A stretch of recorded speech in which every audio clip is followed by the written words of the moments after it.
Hi everyone, welcome to the Grumpy Home Chef. On today's menu we're cooking an English onion soup. Now for this you need onions. These are red onions, some brown onions and a leek.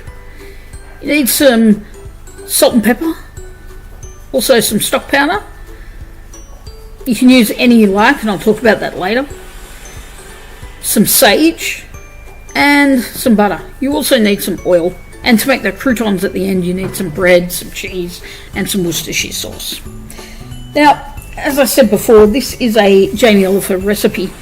It's his take on the classic French onion soup, and he calls it an English onion soup. Now, the trick to getting a different flavour, as I said at the beginning, is to use different types of onions. Now, I use the red, the brown, and leek, because I could easily get a hold of these. But you can use any other onions you like. Use around a kilo, mix and match, you'll get different flavours. The other trick to change the flavour is to use a different flavoured stock. Now I use a beef stock, but you can use a chicken stock, or if you want to keep this totally vegetarian, then use a vegetable stock.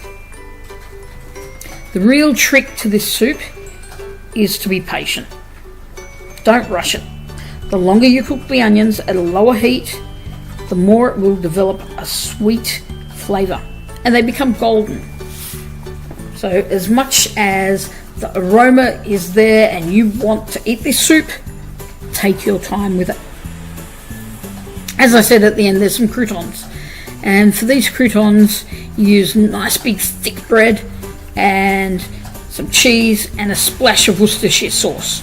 Now, I quite like the Worcestershire sauce, and I'm thinking that the next time I cook this soup, I'm going to add a little dash to the onions to see how that changes the flavour.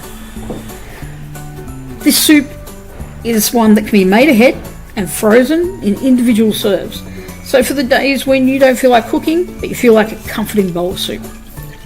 Now, I've never really considered myself a soup lover, but I've made a few over the last few months and I'm starting to reconsider this. I think it was because in my childhood my mum would make a stew, which I would call spew, because it was essentially just boiled vegetables and meat. It didn't really have any flavour.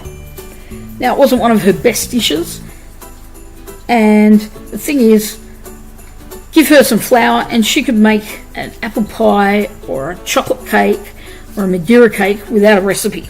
So I won't hold the spew against her. Unfortunately, my mother's not around anymore, so I could get any kind of recipe from her in regards to her famous apple pies or her chocolate cake. So I might have to consult with Jamie Oliver recipes and see what I can make in regards to cake or desserts in the future. Anyway, thanks for watching Grumpy Home Chef. Don't forget to subscribe, comment, tell me what kind of soups you like, or possibly suggest some desserts that I should make.